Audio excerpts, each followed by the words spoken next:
So, Jerra, we're here. We are. We're recording a podcast.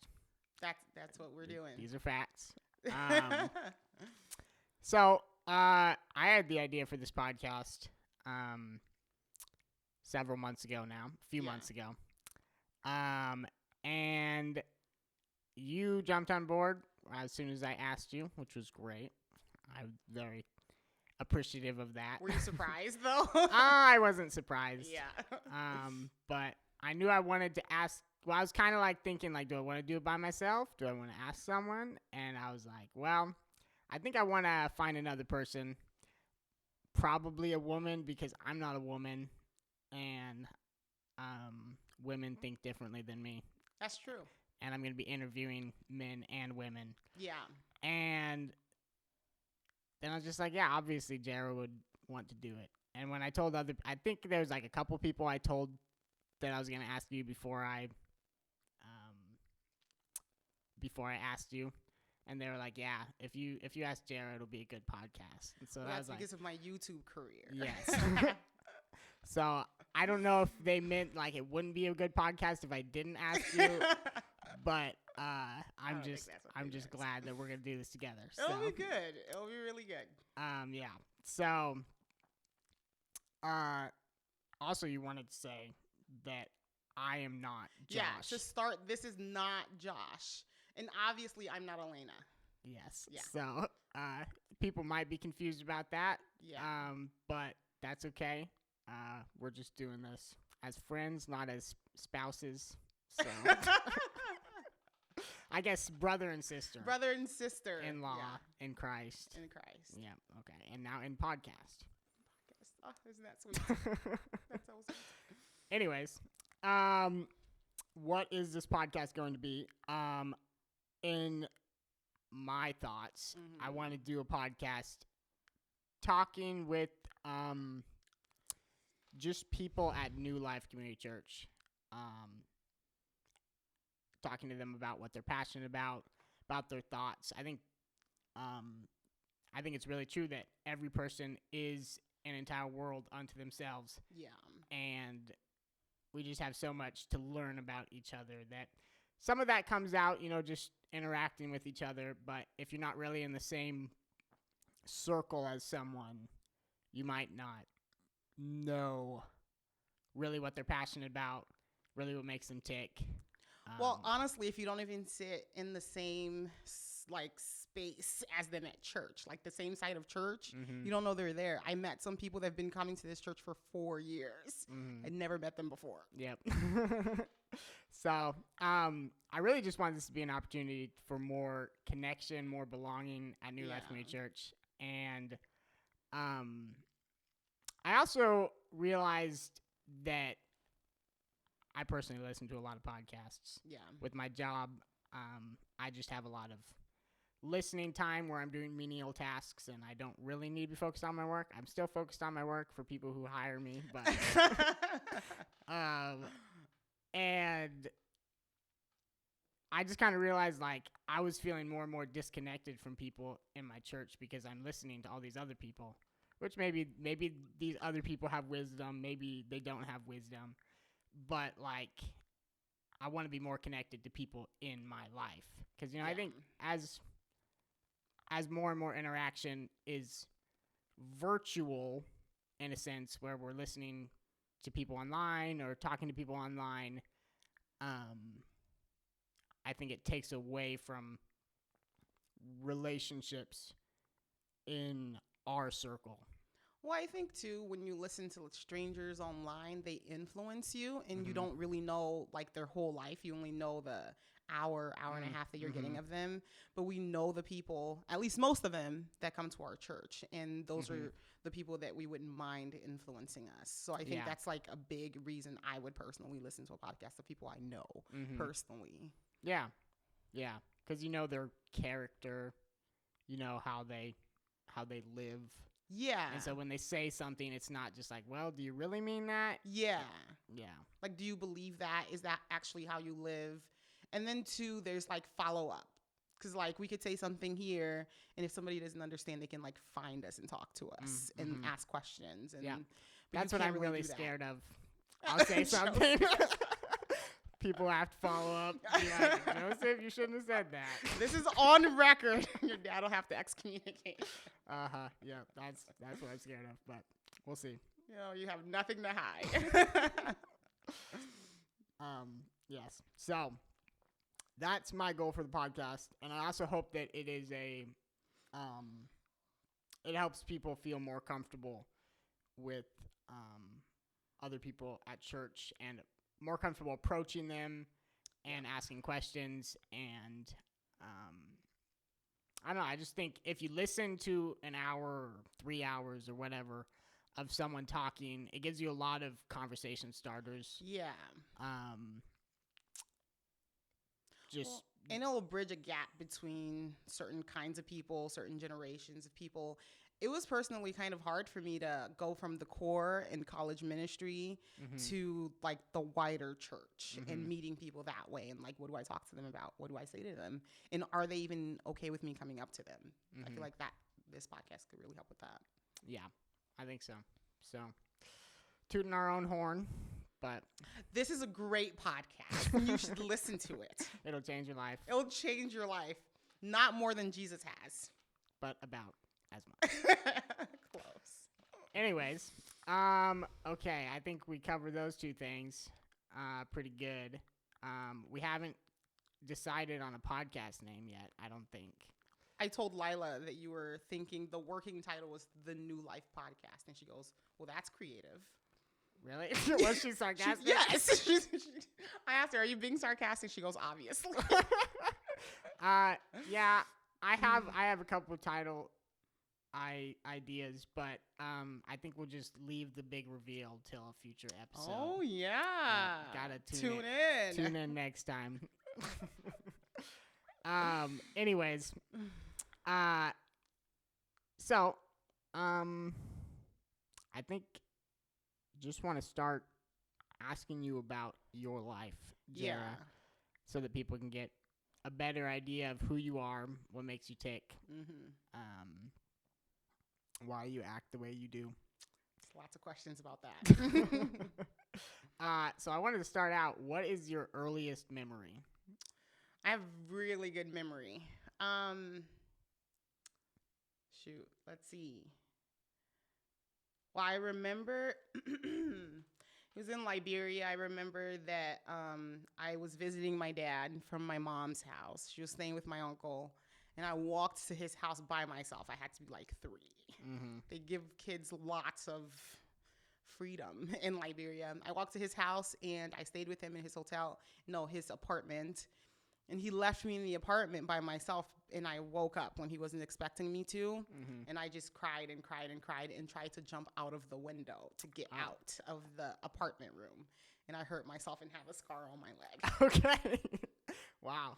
That's quite the earliest memory. Yeah, well, my follow-up question was going to be, why do you think you remember that? But I think it's because I fell from my leg. And you still have the scar to remind you. So, but I think it's interesting that a lot of times our earliest memories are like traumatic. Yeah. Like we remember the bad. Yeah. But do you feel like that's a theme with your, like you said, you have a really good memory of your childhood specifically, or of my life? Of your life. Okay. I can remember a lot of things. Do you feel like that's because there's a lot of traumatic things, or possibly? Possibly. But I feel like I don't live my life as if they're traumatic. Like it's not. Yeah.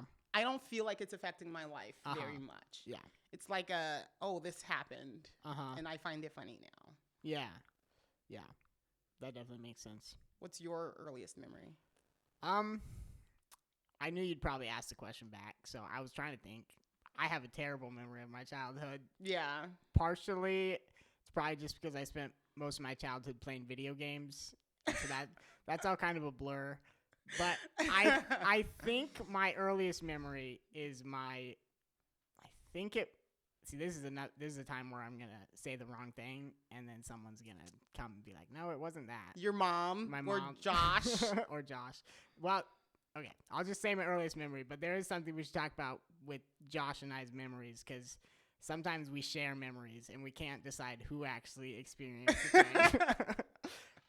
I think my earliest memory is I think it was my third birthday, and we were in Sioux City, visiting my grandparents, because they used to live there, Joe and Jerry. And I remember getting this Spider-Man like disc launcher thing that's strapped to your wrist. So I was super excited about that. And then I remember climbing a tree in their backyard that day. But none of it's traumatic. I was going to say, why do you remember that? The trauma of getting a gift? I think it was a good time. So I think I'm very thankful that my earliest memory is a good thing. But honestly, I don't have a lot of memories. Like, maybe if I really thought about it, but everything's kind of fuzzy from my childhood. So don't bring your kids to Disneyland, people. They don't remember it. Yes. So I think that's probably my earliest memory. Because I think it was my third birthday. I don't know why I think it's my third birthday. So Josh was actually recently telling me his earliest memory in that house that the Reinhardts are living in. Okay. Andrew and Matt. And he said it was his third birthday. Okay. And you guys had gotten stuffies. He got, I don't know, like a penguin or something. Some stuffy, and you got a different one. Yep. And I think that's what he said you guys did for your birthday. Like, so we couldn't have been in two places at once. Exactly. Maybe we celebrated our birthday twice. I don't know. But yeah. Your mom will clear it up. He's probably talking about the large panda bear stuffy, which I think I called Boo Bear, if I remember correctly. Very important. Facts. But yeah, I do remember that being a point of contention between Josh and I, because my stuffed animal was far superior to his. Ooh. And he felt that for a while, but it's probably shaped the kind of man he is today. Yeah, but then he collected like a ton of penguin stuffed animals, and I think he made up for it. I don't know. Well, you know he calls Gwen Penguin. Oh, really? Yeah. Yeah. He's found his ultimate penguin. He's found his ultimate penguin. He's been looking his whole life. Okay. Earliest memory, check. So growing up in Liberia, that's obviously very different from what I experienced growing up in America. What was that like? Ooh, it was very interesting.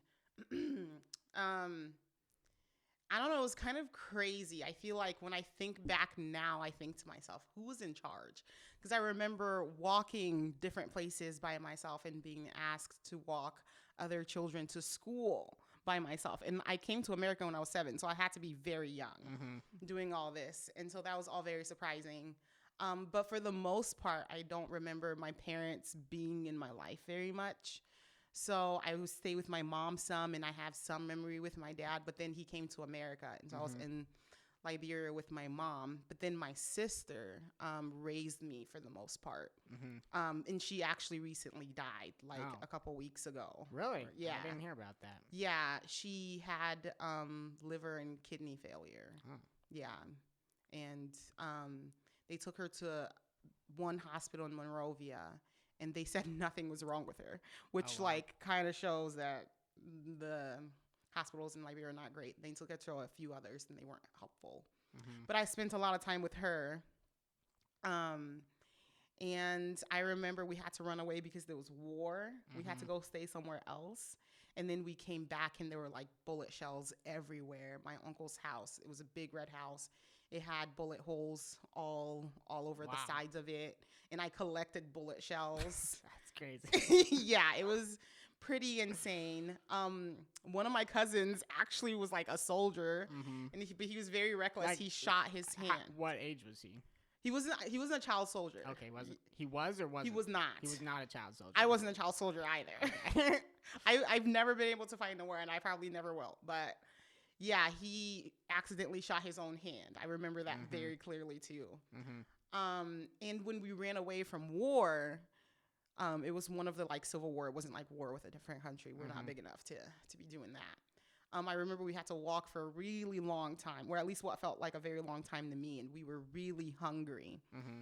We had slingshots, and it was pretty amazing because I shot mine and killed a bird. Oh, wow. And yes, I like remember this like it was yesterday. I took the bird and carried it for several more miles till we got to where we were going to be staying. And it was this big gym-like room, and a bunch of families were going to be in there, and they kept the children in there. Before we got in, they said, like, are you guys hungry? Can we get you something? And they were making something called pepper soup right outside of the place we were going to be staying. But it wasn't any kind of pepper soup. The meat that was in it was dog meat. Oh, yeah. And I just could not eat it, even though I had been starving. I said, I will not eat it. I did not eat it. We went into the gym, and I gave my bird to these boys to go cook it for me and bring it back because I can't leave. Yep. And they took it and ate it. Yeah. And that was traumatic, too. That's probably why I remember that. I was really upset. But it was a lot of that. There were some good memories too. Like I remember it would be raining and we could run outside and like play and dance in the rain because it was the monsoon season. You share food with large groups of people and you eat with your hand, and that was a lot of fun. I did some pageants when I was in Liberia, and I did go to school. I would carry my own chair, and we would buy like special outfits. I remember my school shirt was red and it had Scooby-Doo on it, and that was my uniform, and I wore it with you just had to wear red, and the one I had Scooby-Doo on it. And then I forget what color pants I wore or skirt, but yeah, that was fun. And then they didn't have enough books for everyone, so you'd have to like copy all the things down from the board. And it took me forever to learn my ABCs. So I would like copy down the ABCs. And then whenever I came home, my sister would say, what did you learn? I would say, I wrote my ABCs all by myself. And I would show her the same thing every single day, but try to write the letters slightly different every single day. But so you're just picking up on what they looked like, what the letters looked like? But yeah, I didn't know them. You didn't necessarily know No, I would like copy them, and then she would ask me what they taught me, and I would always say I learned the ABCs. Yeah. So, experiencing war as a child, what was your what do you remember adults telling you of why it was happening, and what was your understanding of as a child of whether or not this was something that should be happening or not? Does that make sense? Yeah. There wasn't an explanation. It was just kind of like, I don't know, when you grow up and you're not with either of your parents, I feel like there isn't, like, you're already traumatized. There isn't a lot of like, I don't know, there's not much more that can happen to you where you're like, oh my gosh, this is really gonna rock my world. Because I wasn't with my mom or with my dad. Like, I have memories being with my mom, but to be staying with my sister and then staying with my uncle and then staying with, this aunt and then taken from there and like, oh, now we're running away from war. And it's kind of like, okay, like, I guess we're going. Yeah, so it's just another move, basically. Yeah, it's like something you're doing now. Like, I wasn't scared I was gonna die. Yeah. Wow. Yeah, I was probably scared I was going to die as a kid for some dumb reason. Yeah. Okay, so I want to kind of ask, like my hope is to understand, what formed the Jerra of today. And like you said with that bird, like you gave it to these boys to cook it. And it seems like there's a naivety. Yeah, naivety in that of food is a scarce thing. I'm going to give you food, and you're going to give it back to me, right? Yes.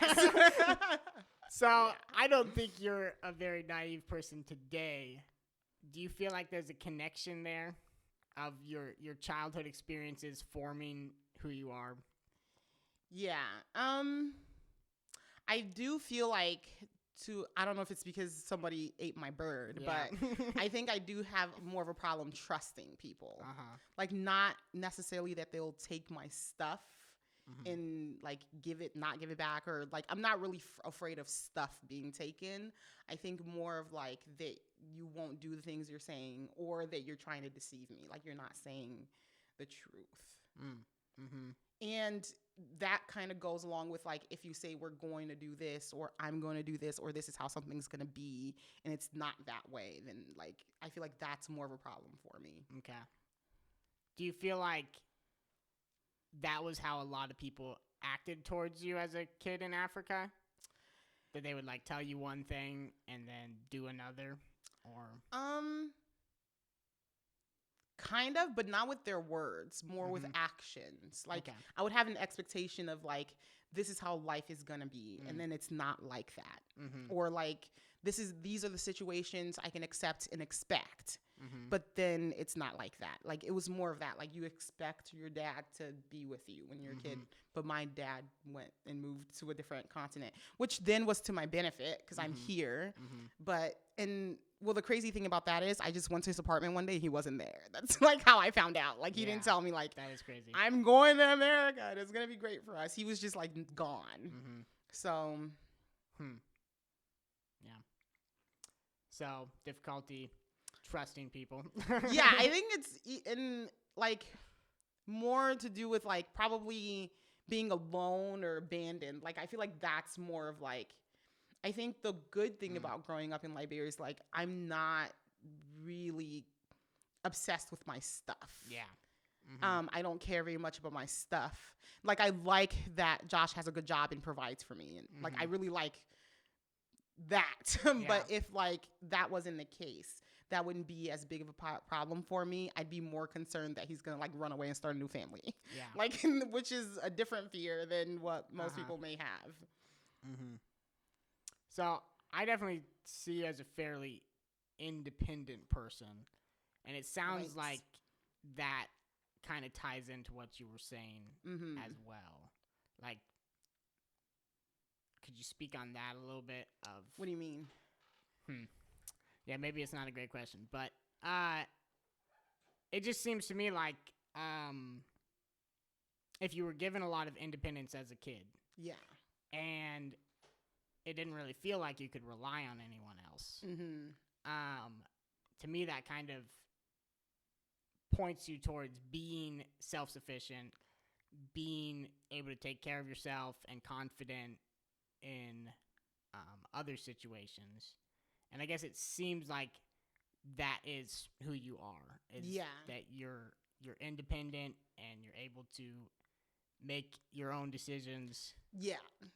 I would definitely say that's helped me just be able to decide things because you don't have somebody telling you what to do as a kid. And I think it's really like growing up in Liberia because I'm like more of an American. Yeah. I think it's helped me not fear being provided for. Like I'm not scared that my needs aren't going to be met usually, like my physical needs, I guess. Like that's not a concern for me. And in my teenage years, in early adulthood, like before I was married, I definitely like was very independent and could take care of myself, and I didn't have any help from my parents to do that. And then even I think I'm more okay with situations that would seem not okay, where I'm taking charge and like having to lead. Like I remember in the girls' house, our house was getting broken into, and the other girls woke me up, and I had to go first, like check everywhere. And I always think, well, is it because I'm bigger than you guys? Like, why do you think I'm the one that needs to do this? But in the moment, it was kind of like, okay, this is go time. Like I have to protect my friends, and like I have to go be the first one to open the doors, and I have to investigate. And I remember like Hannah and Pauline, and I don't know who else was at home, but we opened the doors, and I went first, and I was scared out of my mind, but I probably looked very stoic because I'm needing to like fight someone. And it did turn out somebody was breaking in from the outside into the garage, and they had gotten into the garage, and now they were going to get into the kitchen. But we found that out, and they went away, and we figured it out pretty good. But I think it prepared me for situations like that where, like, if I need to take charge, I'm able to. Yeah. Dang, I had a follow-up question with that. Well, okay, so yeah. Well, while you're I thinking, lost that train it's of okay. thought, I but was you gonna can ask ask me some questions. Yeah, I was gonna ask, like, what was it like growing up with a twin? Because that's unique, right? Okay. Like a certain percentage of the world has twins. Yeah. Yeah, I don't know what the percentage is. It's a small percentage for identical twins. And yeah, so I mean, the answer that Josh and I always give, which probably just frustrates people, is it's just normal for us. Yeah. You say it's something special, but it's just normal for us. But I mean, I think I know enough about siblings and what it's like to be able to say a little bit what it was like. And I did remember the thing that I was going to ask you about, but I'll answer this first. Okay. That's always the best way to remember something, is to stop trying to remember it. Yeah. So I'm going to keep that in mind. But I think I view it as only a positive thing, really. Yeah. And I think that's how a lot of people feel, is they wish they had a twin because there's close companionship. Yes. I mean, I think you can have that kind of companionship with just a sibling as well. But doing most things together, I think has given us like just an implicit trust of each other that, like it's kind of unfathomable to me for like my brother to not have my best interests at heart, even though there's like millions of times, maybe not millions, lots of times in my life where he has been very selfish, as I have been very, very selfish, and we've had some clashes. We're gonna need to talk about those. Okay, I mean, those are probably memories that I do remember. There's some things that I do remember. Like there is a period of time where he definitely took the tack of trying to annoy me as much as he could, and he's very good at getting me very angry, and I chase him, and of course that makes me the bad guy in the parents' eyes. I don't remember how that played out with the parents, but I do remember chasing my brother and trying to kill him.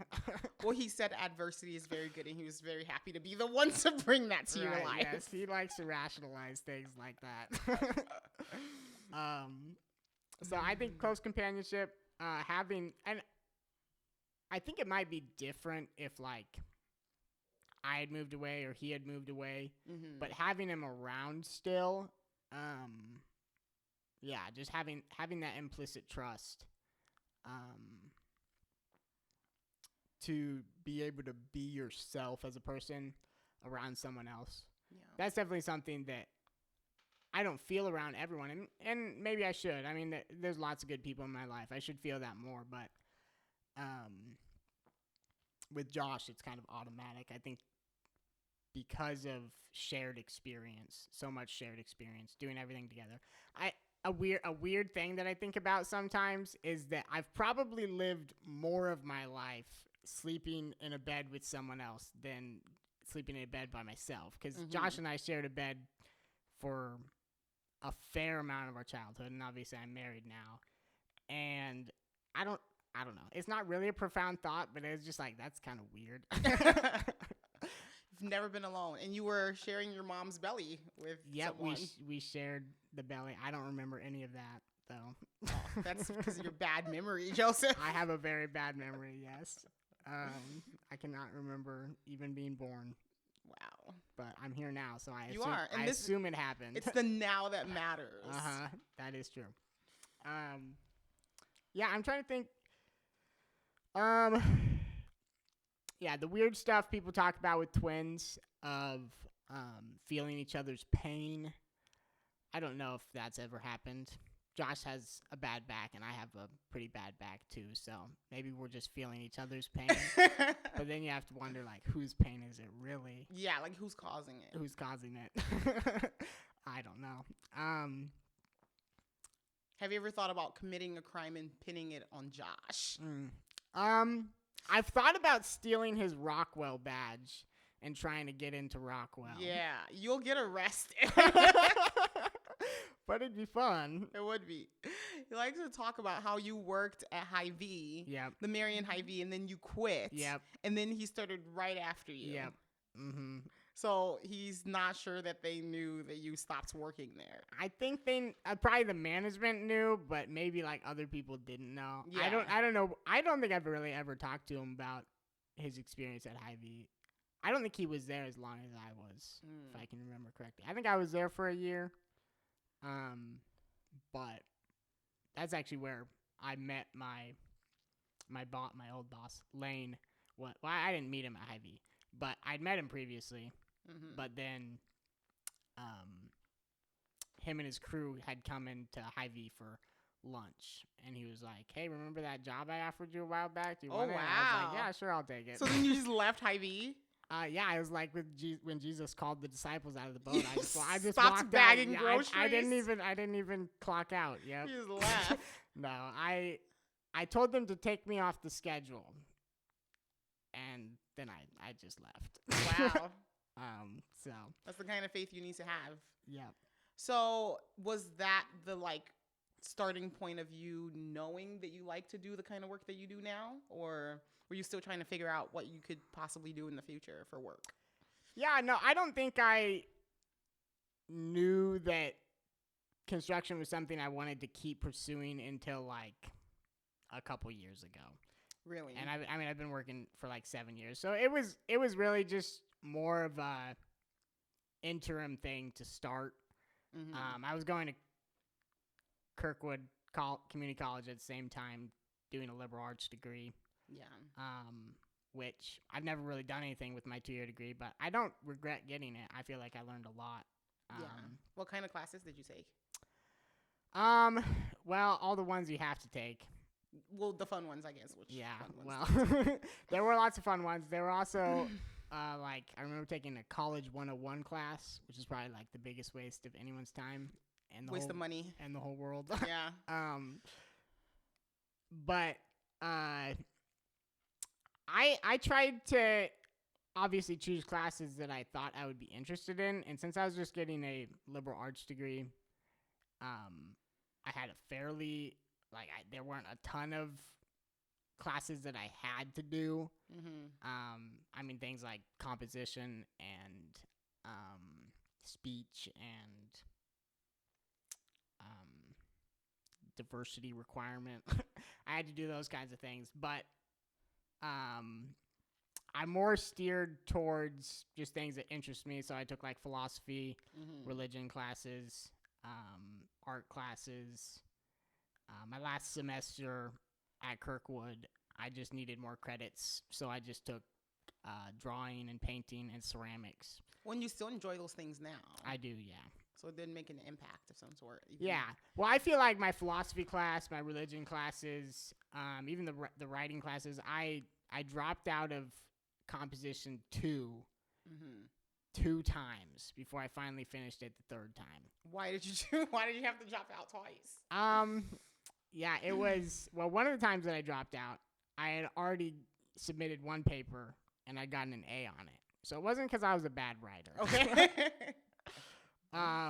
But it was definitely because, I had a lot of growing up to do for sure. And I don't know. I should think about it more. Why exactly? I think it's part of a problem that probably continues to plague me some. But I think just like a fear of other people's expectations and like meeting a deadline and like getting something done in a certain amount of time. So like all the work that I did, I would wait till like the last minute and then do it overnight. Yeah. Like there were many overnight college assignments that yeah, I just waited till the last minute, and I didn't work ahead. And that, I mean, part of that's just part of my personality and not really something I'm looking to change. But Not procrastinating is not something you're wanting to change. no, I mean, I think procrastinating is something that I want to change, but I think there's aspects of why I was that way that I don't want to change. Yeah. Which is just like Spontaneity. You're very spontaneous. Yeah, and being spontaneous, being focused on the moment. But there were a lot of ways that I was procrastinating in an unhealthy way. Well, you recently told me about the VBS stuff that you like to contain your stress within a few days rather than a long time. Yes. So Yep. I still need to do all the prep for the VBS science. But hopefully Tony's not listening to this podcast. Oh, I'm sure she'll find out. Okay, so back to. Okay, wait, I want to go back to something even earlier when we were talking about your independence as a person. Yeah. And even that situation at the girl's house where it broken in, you were the one that was in front. So something that Elena and I have talked about a little bit with our son Arthur and our kids in general is there's these kind of in parenting, there's these two different streams of thought of giving your child more freedom, which is in America, it's kind of a nostalgic thing of like when I was a kid, I get on my bike and I ride down to the corner and all the neighborhood kids would be there. And I don't know. There's what's the term? It's was it like street light kid or something? Yeah, like when the street lights come on. Street lights come on, come home. Yeah.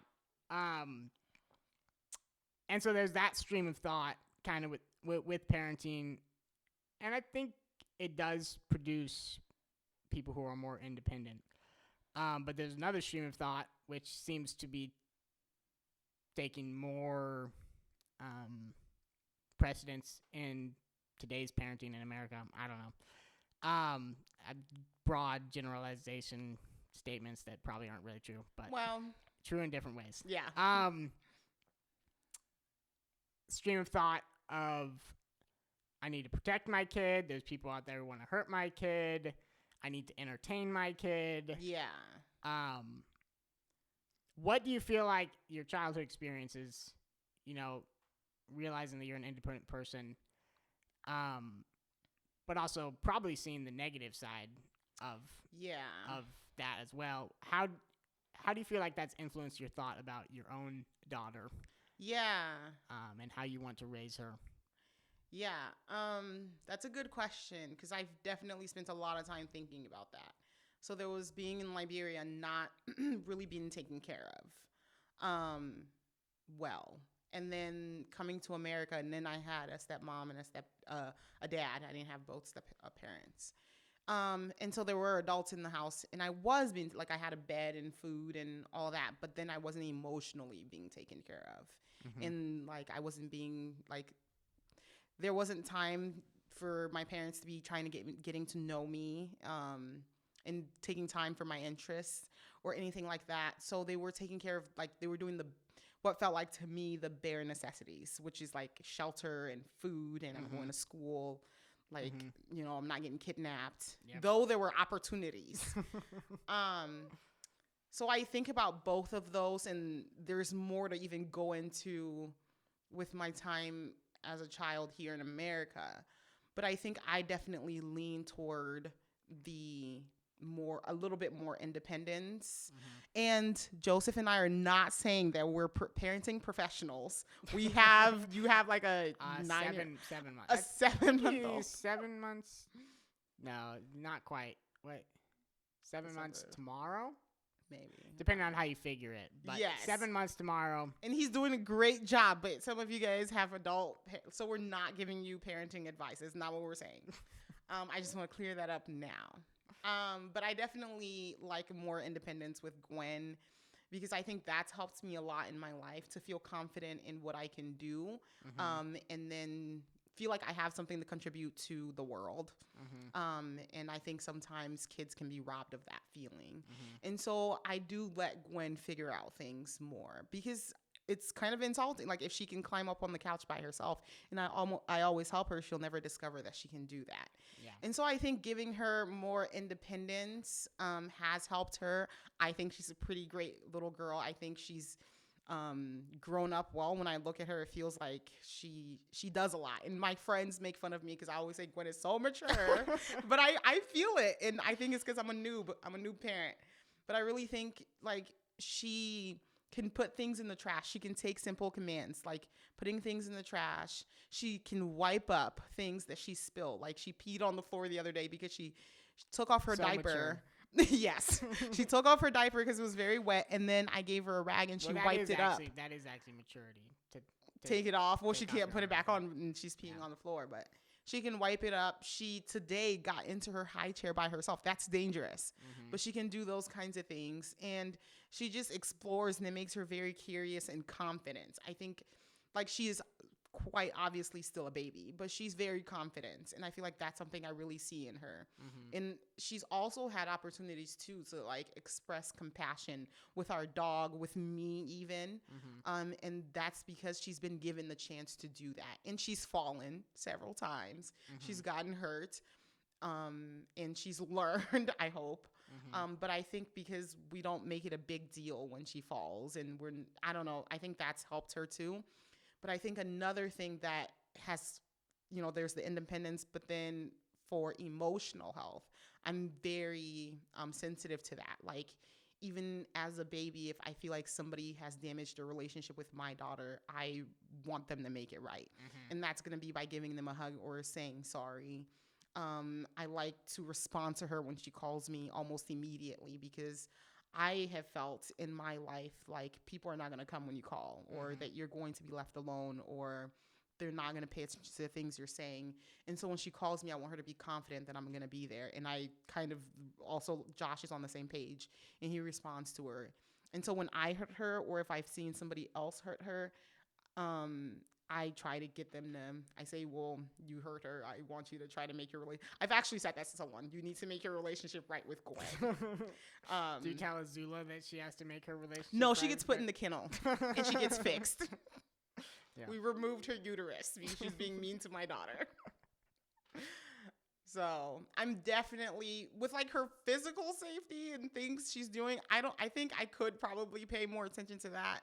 But I think it's emotional, like her emotional intelligence, I'm very big on. Okay. Yeah. Well, I think I kind of recognized some of that when I was working on your house recently. Like when Gwen would call, you'd be there, and I think that's really great. I don't think I'm doing that with Arthur. I think maybe I'm wrong about this, but I feel like a part of my brain has been like, if I don't always help him when he's like crying, then that'll be what pushes him towards independence. But maybe I'm wrong about that. Well, I don't know. Gwen could turn out terrible. No, she couldn't. That's but like impossible. he's a baby. Like that's my thought too. It's like, yeah. Babies at this point, he doesn't know you very well. He's only known you for 7 months. Like, don't you want to show him that you're gonna have a good relationship with him? That is a good point. That was my thing. Like, yeah, she grew in my stomach, but we're still learning to trust each other. We're still building a relationship. And like, what if you had a friend or like that never really came consistently when you called them, and weren't there for you and didn't care about the things you were saying? Yeah. Like, that wouldn't be a good relationship. And I think it's more important for Josh to do that, because she knows me. Like, she knows I'll provide for her because I nursed her for a year. But like, she needs to build that trusting relationship with Josh more too. And I think like when they get bigger, then you can like, there's that independence. There's that, just because they whine doesn't mean you need to come, and or babies cry, and that's okay. Like, you can't always be there. That's impossible. I think there's more time for that. But like, I don't know. I have a soft heart. I feel like if I wasn't a Christian, I'd probably be a gentle parent, but yeah. Well, I think it's interesting that you kind of prefaced all this by saying that there's like at least this is what I remember saying, there's like a balance that you're trying to strike between like being there for your kid while also letting them do things themselves. yeah. And I kind of wonder, like, I feel like a lot of parents shy away from. Okay, again, these are like general statements that aren't necessarily true about any person specifically, but it seems like it can be a temptation to shy away from letting your child be in danger.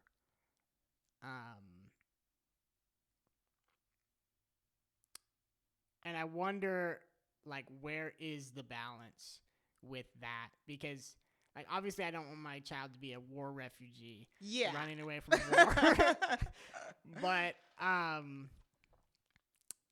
But what is the balance of danger? And I don't know. That's probably a hard one to figure out. Yeah, I mean, we don't necessarily need to be the ones to provide adversity for our children because the world will do that. But we also don't need to be the ones coddling them. But I think, at least so far, my philosophy for it is I assess the risk that will, like, what is the worst possible thing that could happen if Gwen does this? If she tries to climb on the couch and she can't do it and she falls, like, what's the worst possible thing? She's not going to die. Probably like, not, that's like my big thing. Like, she's not going to die. And she's not going to have brain damage. So it's probably not super necessary for me to try to get involved. You know, when she was an infant, like, if she was rolling off the couch, like, that's a big deal. But now it's not that big of a deal. And if she can't get through, like, if there's something she needs to move and figure out, or to get herself free from something, like, what's the worst that can happen here? Like, is she going to die? Is there going to be damage that is going to, like, affect the rest of her life? Things like that, I think, with physical safety are things I think about. To do with your people saying they can go to the store by themselves. So Whittier has the corner store.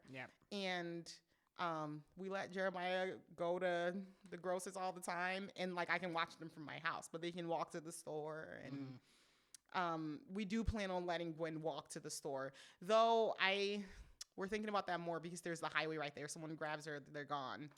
So there's give and take, but I think you really just have to think about, like, what is the worst thing, and am I willing to accept that consequence of whatever it is? But, like, if your kid never falls, when they finally do, it's going to be when they're older and they're going to be a baby about it. That's a good point.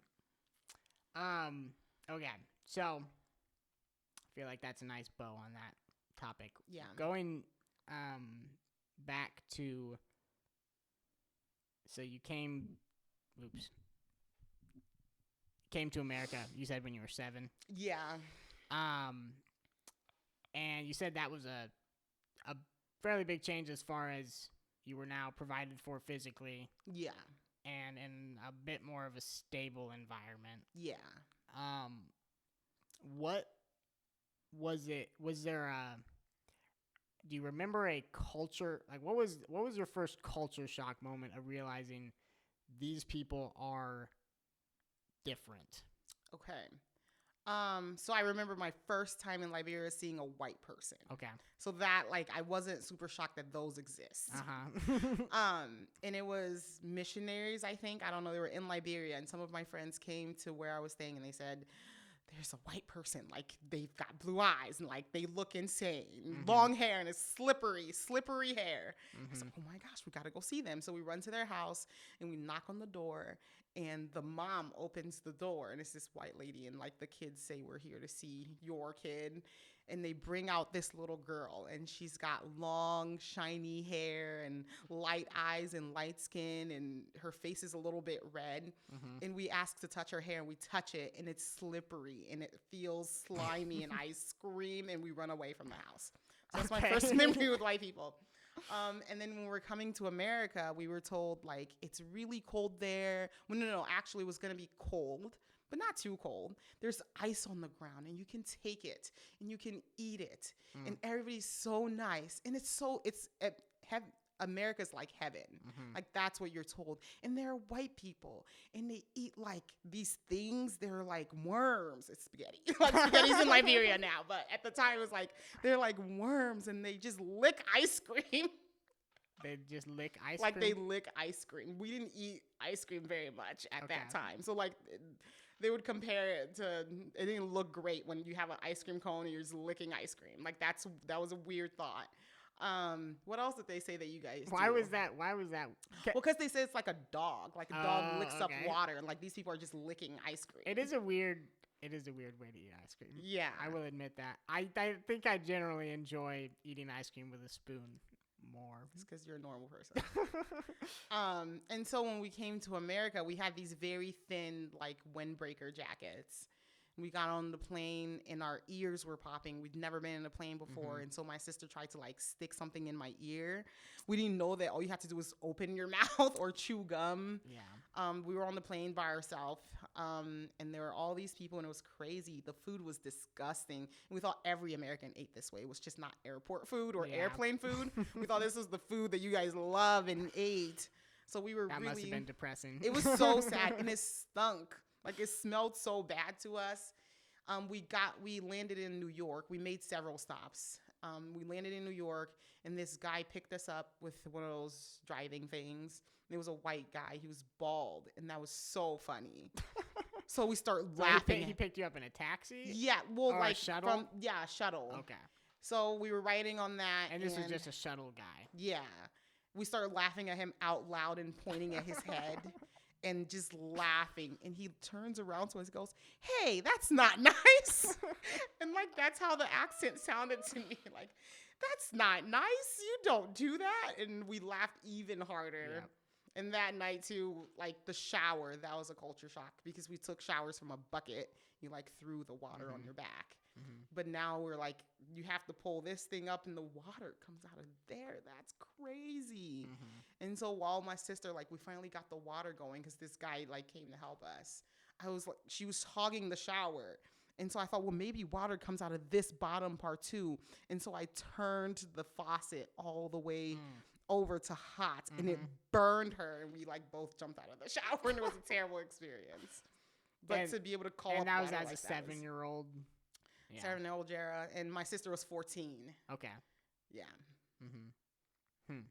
But it was water. It was way colder than we were told. Those windbreakers were not enough. Yep. And we didn't really eat anything because the food was disgusting. Do you know? Was it like winter when you got there? Or? Yeah, it was. It was like February. Okay. Yeah, it was in cold. New York. Yeah. So that'd be cold. Wow. So, after how long were you in New York? Oh, probably a couple nights. My dad came and got us. Okay. I don't know if we got. I can't really remember if we got on another plane or we drove. I feel like I would remember the drive because we would be going to Illinois. So yeah, my dad came and got us, and then brought us to our new house, which felt like a mansion.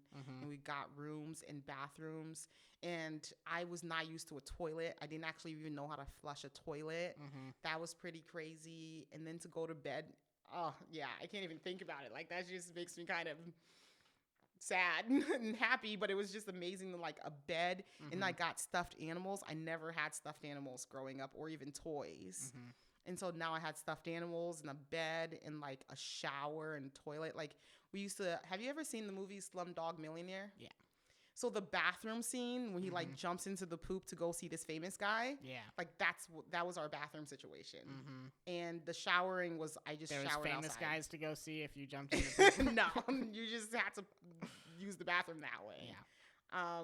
And then I showered just outside out of a bucket. So it sounds like those things were exciting to you as a kid. Do you feel like they really like all those conveniences, modern conveniences, do you feel like they made you happier as a kid? Or, like, how much of an effect do you think those had on your happiness as a child? Actually, when I think back to that time of my life, I was not happy at all. I was very unhappy. Like, my family situation wasn't great. Growing up when I was a kid, like you look at everything with rosy colored glasses, like I had a great relationship with my dad, but my family situation wasn't great me and my sister did not get along very well. And I felt very alone. Like, I couldn't really speak the language. I spoke our native dialect, which was Gio, and that's all I spoke. My sister knew a little bit more English than I did. And I didn't know the like mannerisms of Americans. Like, I would go to school and get into fights because you just fight in Liberia is not a big deal, but like, you fight here and they send you to the principal office. You get in trouble. And I would like stand up in class and start yelling and like get in trouble for that because you can't like express that kind of way. And I just remember feeling very different than everyone else. And so I spent a lot of my time because my parents weren't very emotional. I wasn't getting along with my sister, and it got even worse when my brother came to America. So I kind of just distracted myself with like TV. That was a pretty amazing thing to me, was TV. Yeah. So I spent a lot of my time just watching TV and wishing I was elsewhere. Did you wish you were back in Africa? No. No. I like the shower and the toilet. You like the shower and the toilet, yeah. Well, I think that's very understandable. And access to peanut butter. Yeah. So that was when you were in Illinois, and when did you make it to Iowa?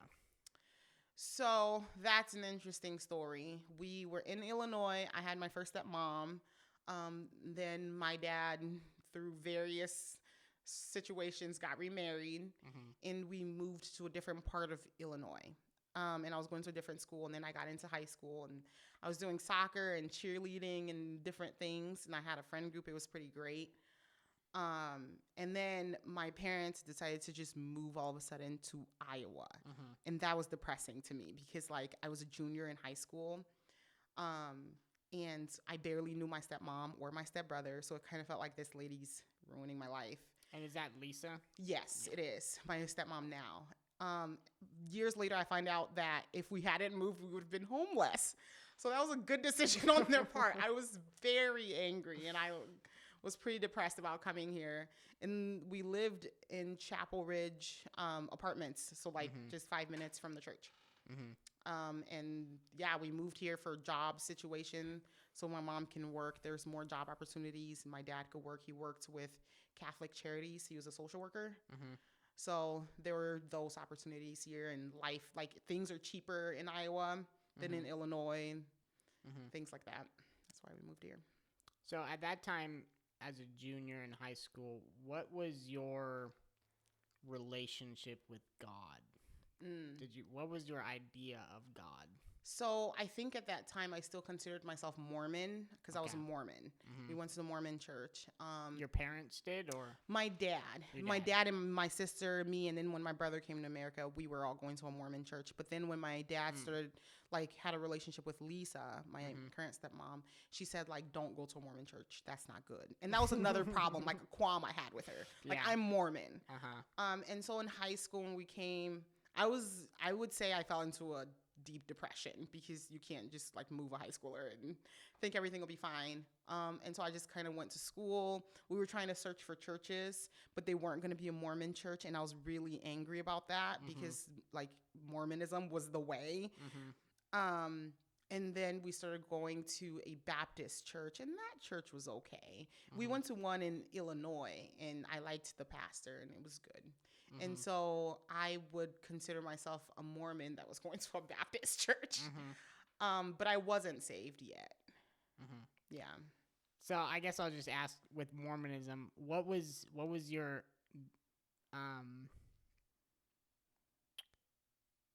what made you feel like Mormonism was the way? Well, it was better than Jehovah's Witness, and I was a Jehovah's Witness in Liberia. My uncle's Jehovah's Witness, and I was Jehovah's Witness, and I didn't like that religion because everything was in a magazine. I did not like it.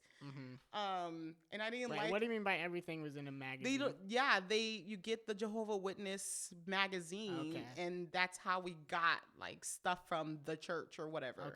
And my cousins would have to like read the magazines to me, and it was just awful. I did not like it, but probably because I wasn't fond of my uncle very much. Yeah. And so I liked Mormonism better. And I had a best friend in the church, and we were going to go on missions and get married after our mission trip. and they taught different things that just I felt like I needed to believe. They were very kind people. Mm-hmm. They were very friendly, very kind. They had like volleyball nights and all that. And I was taught, like, if you go away from Mormonism, like, you go to hell. Mm-hmm. If you're baptized and you turn away from the faith, like, that's it. Like, you go to the lowest level of hell. And Mm-hmm. so that probably played a role in it. And I also, like, did some of the things they said, like, they don't believe in drinking tea and coffee, and I only recently started to drink those things. And I was told too, like, if you sin too much, the Holy Spirit goes away from you and it's completely gone. So, like, if you leave the Mormon faith, and that's really bad. Yeah. So I would say that that's why I thought like that was what was right. And that was honestly my first real relationship with God. Mm-hmm. It's not real God, but that was my first real one. Yeah. Mm-hmm. So there was you would say it was a fear. Is that the right word? Fear that if you left the Mormon church, that you go to the lowest level of hell. And yeah, but also I've learned this God, like the God of Mormonism was the one I had a relationship with. Yeah. The God of Christianity is completely different, and people can disagree with me with that, but I'm not going to change my mind. It's different. And I didn't have a relationship with the God and Jesus of Christianity. So to make that switch would be a very big deal, because that's a completely different guy. Like, I don't really know him. I know this one. I know how he works. I know his expectations, you know? So what I guess myself, I mean, I've interacted with Mormons before, but I've never been a Mormon, or really been exposed to their teaching, except for like watching videos of Christians bashing Mormonism. Yeah. So I guess I'm just interested in like what, I know I kind of already asked this question, but what was your relationship with God? Like, did you feel love from God? Did you feel like you had a purpose? I guess. Yeah. So they would come to our church and read the Book of Mormon to us. Like, my parents would let them. And I just remember, like, these guys are really nice. They were very nice guys, and they were very handsome. Like, I had never seen the ugly Mormon. Yep. And so and they ate the food we gave them, which was Liberian food, and they played games with us. So they developed a very good relationship with us. And so when they told me that this stuff was true, I believed it. And they said, you've got to pray a prayer. And if you feel a burning in your bosom, like your heart, then, like, God is calling you to Mormonism. Like, he's telling you it's true. Yeah. And I remember he said, tonight, like, you need to pray this prayer. And I prayed it, and I waited, and God would say something to me. And I waited, and I was like, I feel some heat in my chest. And it was probably like indigestion or something. I feel warm. Like, okay, like, God wants me to be a Mormon. Yeah. Yeah, that's interesting because, well, that's, I don't know. It's kind of a predictive programming type thing where you tell someone how they're going to feel, and then they come up with the fact that they felt that way. Yeah, I was listening to Mike Winger, and he was talking about, he was talking with Benny Hinn's nephew. Yeah, did you listen to that episode too? Okay. Anyways, and they were talking about that some in there. Just talking about, like, the really crazy Pentecostal, like, mysticism stuff that was going on there, where, like, if you tell someone, oh, if you feel burning, which I think the human brain can do some really crazy things to your body. Like, even I think the human brain could heal things just through you thinking that they should be healed. But I don't have any evidence for that. And I do think Jesus Christ and God are the ones that do healing miraculously. And anyways, that aside, so Mormonism, so you felt love from these people, and I guess in your mind, these Mormon missionaries represented God. Yes. And so I mean, I think that makes sense that, like, your connection to Mormonism, because this is what I've heard, but I mean, I don't have a lot of personal experience, but your connection to Mormonism was really connection to these people. Yeah, it was definitely the relationships. And I would say, like, at the time, my best friend was Angela. Having that relationship there, to even question it was like, then I'm like risking all these relationships, you know, and people in the church that I felt were so much smarter than me believed it. Like, there's confidence in that. You know, like, I'm sure some of our faith comes from the confidence of the people around us. And so there were elders and people that were just so much better than I am, and they believe it. And also the fact that my dad was going to this church too, like, surely he wouldn't be going to a fake church that believed crazy things.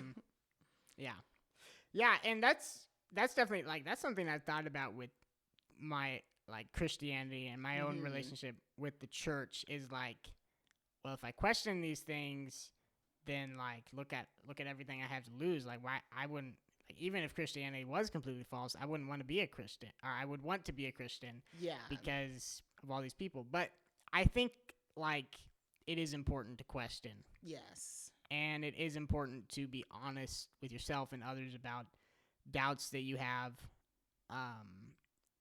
And yeah, I mean.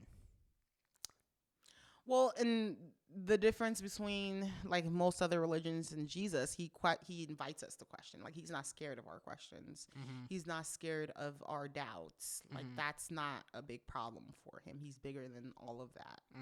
So, and I think questioning is one of the ways you make your faith your own, because I think when you're living in your parents' house, your faith was their faith. They took care of that. They fostered your relationship with God.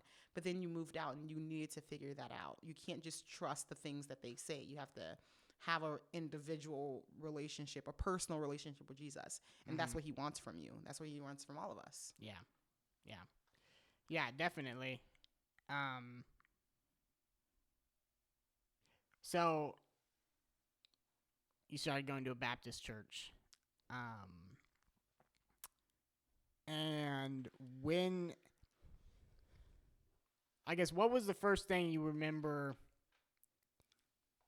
that made you think, oh, maybe Christianity is true and Mormonism is not? So I always thought I was Mormon, and then we were going to a Baptist church, and I never had that thought. Like, I went to, Mormon is Christianity. They're the same. We're just going to a different church. Yeah. And these people teach things, like, more in depth, because there's all the videos of how Joseph Smith found the books and everything. And so I thought that was just more, like, it's added on, more history. The Mormons teach more in depth? Than the Baptist, like, they actually know the origin of. Okay. That's what I thought. And so then when I got saved, I don't think that my thinking completely changed until I was saved. Like, I realized, oh, now I'm actually saved, and there was a difference between Jerra as a Mormon to Jerra as a Christian who knows Jesus and has a relationship with him, and I have the Holy Spirit. And then when I started to realize the difference between Jesus of Christianity and Jesus of Mormonism, and God of Christianity and God of Mormonism, and heaven and hell and all those things, that's a big difference. Yeah. So, what age would you say when you were saved?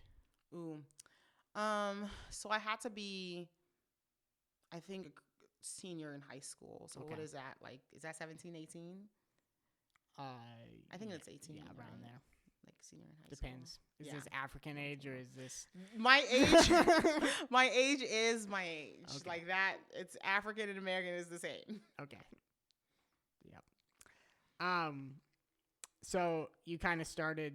So you. Okay. Let me clarify what you said. So you said you feel like you got saved, and then you started realizing the differences, or yeah. Well, when I got saved, what Mormonism didn't matter.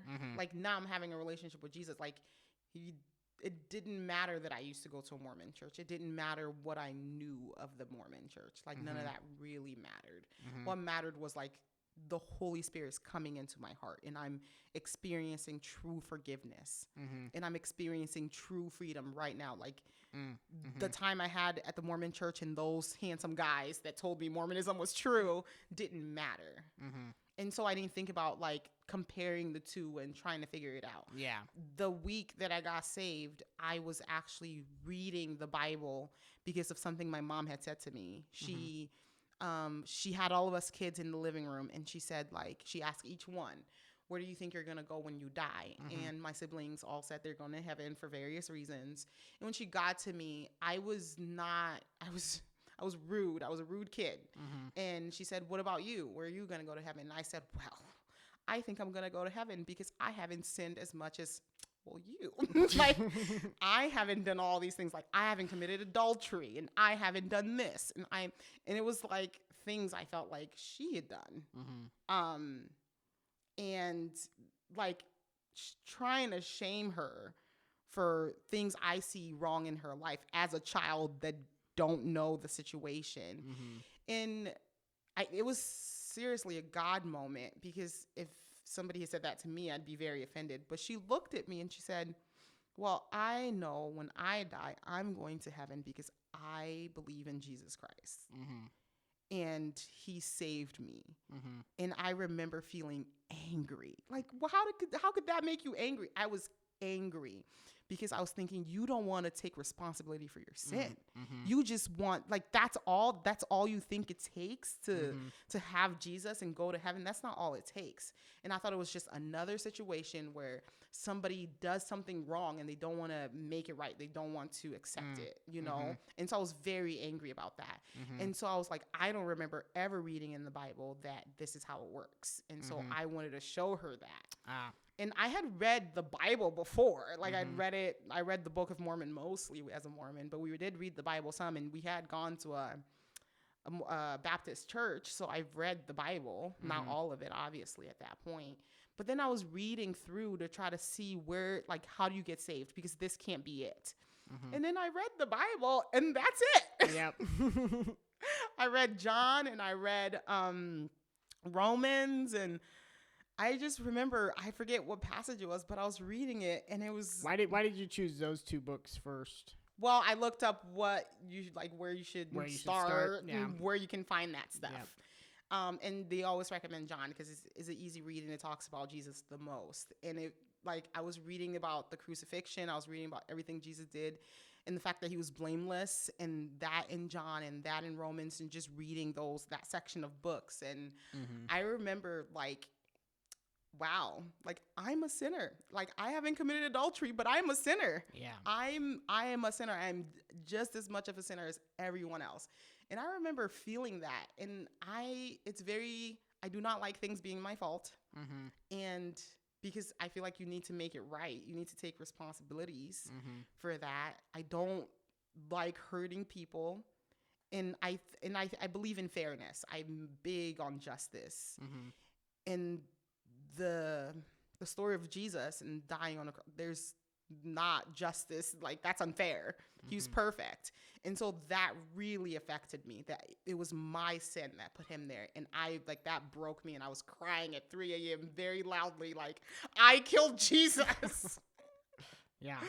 And I accepted him there, and I was very thankful to my mom. And I just, to this day, that moment really, really changed my life. If she had reacted to the mean things I had said in any other way, I don't think I would have gotten to the place where I was, like, trying to see how you get saved. Yeah. And then having the Holy Spirit have the grace on me, and coming into my life. Yeah, that is really amazing.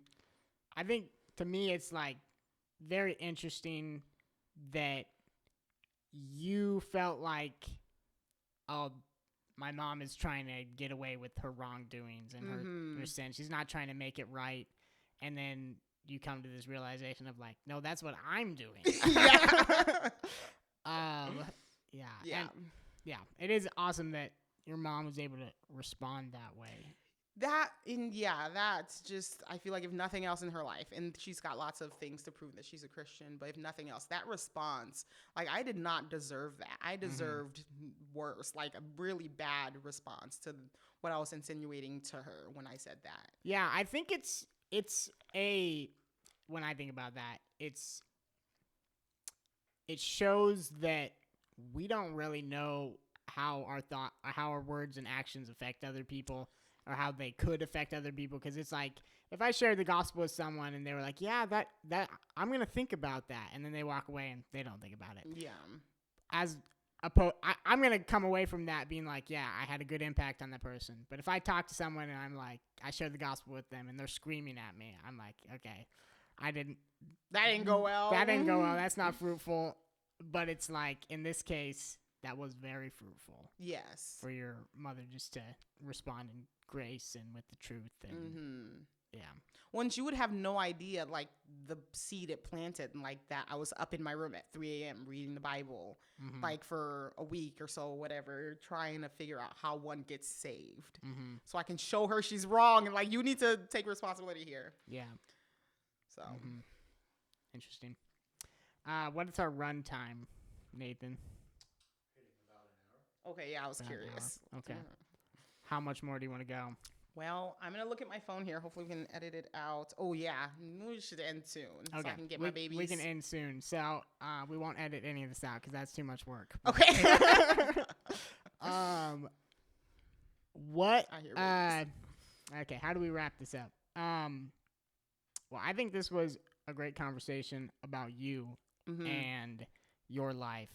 And I think that, there's, like I said, every person is a world unto themselves, and you can't explore a world in I think, though, like, the next episode, I think we definitely need to ask more questions about you. I feel like it's really difficult to get everything out about both of them. But we don't.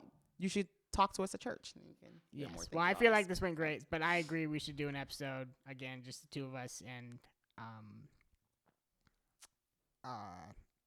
you can ask me more questions. Yeah. And I'll try and come up with answers.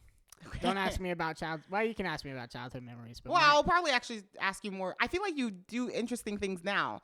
Like, I always make a joke that you, like, kind of just do the things you want, and you do fun things, and you just live your life, and the Lord makes it work out for you. Like, that's a joke to you? Well, kind of. I think it's humorous because a lot of people spend a lot of time really trying to do all these things, like trying to make money, trying to like worrying. I don't know. I just don't feel like you worry. But I feel like I do worry, but I don't worry about the same things as other people. Yeah, but I feel like this is just of what I see. But I feel like you trust God to take care of you. Yeah. So you just kind of like love people, and you just do things, and then your life works out. Yeah. So I don't know. It's humorous because it's like, why are we doing all this when Joseph lives the life he lives and he has fun and the Lord takes care of him? Well, we can talk more about that because it's not all sunshine and roses or whatever they say. Okay. But anyways, I guess just to close this, if you are listening to this podcast, our desire is to interview you. And even if you're not listening to it, our desire is to interview you. So, let us know if you have an interest in being on this podcast and talking with us. I think we had a great time, and I think you would have a great time. Yeah. Okay. Well, I think we'll call that a wrap. Thank you, Jerra, for doing this. It's great. Thank you guys for listening. We're going to have lots of interesting people coming on. Just a short list, Jesus Christ, Brian Hagerman. I don't know about Brian Hagerman, but definitely the Jesus Holy Spirit. At least. Okay. Signing off.